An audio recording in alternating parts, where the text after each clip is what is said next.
Good afternoon, welcome to Rundlii Gaming. We're going to be doing a video on the game of PowerGrid. This will be done by Friedman Fries. And this game is done by Rio Grande Games, and it plays moderately quickly. This will be my first actual review as far as like my thoughts on the game. And we'll be trying to do these in a very quick rundown of how the game itself goes. But the game itself is played over 5 different phases of the game. And then in each of those phases you'll do different things. One of the first phases is going to be an auction. So you'll do a little bit of auctioning as far as who's going to get which kind of power plants. At this point you'll have like a more of an economic phase. This will be buying resources, and as you buy more resources it will make the resources more expensive. And in some cases there won't be any resources left, so therefore you cannot buy any because there are none currently in the market. And then after that you have a building phase. And that allows you to construct different buildings at different locations. So you can actually expand your power plants into these different locations. And the bureaucracy is just a way of kind of cleaning up everything, earning some money depending on how you do things. And the game itself is mostly about optimization. You're trying to make the most efficient plants you can while expanding at a decent rate. And some of the pros of the game is the fact that there's not really much luck involved. So after you play, like say, the first game, you could learn from it and become a little bit better in the next game, because you can take lessons you learned from the previous game and use those to benefit you in the next one. And that's one of the big pros of the game, is that there's not much luck involved, if any. And so a lot of it is, as you learn how to play the game better, you're just going to be doing better at it in the future, depending on how you play it out.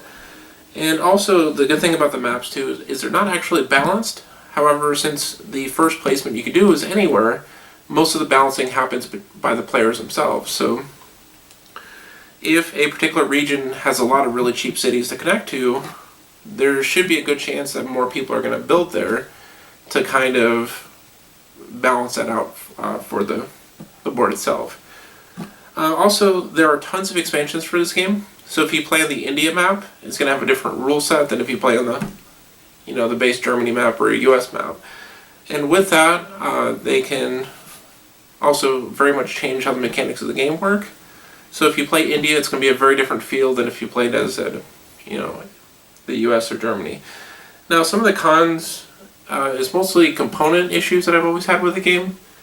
For example, the barrels of oil are actually rounded, so if they fall on their side, which sometimes occurs when we're playing, they tend to start rolling around, which can be a bit of a problem, and can make components a little bit harder to get. And then another thing is they use what I prefer to call monopoly money, which is kind of like the thin paper money, which I've never really been much of a fan of. Usually though, I would just replace these with poker chips, and then the poker chips would, because poker chips are a lot more fun for using for monetary reasons, because you can kind of toss them around, there's a little more weight to it, and it makes a little bit more of the transactions easier as well. But that is the review for PowerGrid. As a whole, I do enjoy the game thoroughly, as I mentioned, because of the fact that you can kind of learn from the game, improve your gameplay quite a bit. And since there's not much luck, it's very much a calculated game, and you can determine if perhaps if I do this action, this might improve my stance a little bit.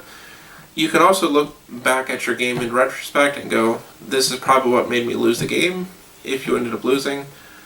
And you can learn from some of the big mistakes you made. For example, during the auction phase, if you might have spent way too much buying certain plants that didn't matter as much.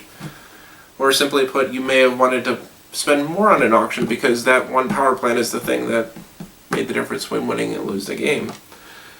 But that is my review of PowerGrid by Friedman Fries. And as I said, it plays in about, depending on the number of players, like 2 hours-ish. So thank you for watching Rundlii Gaming. You have a good day.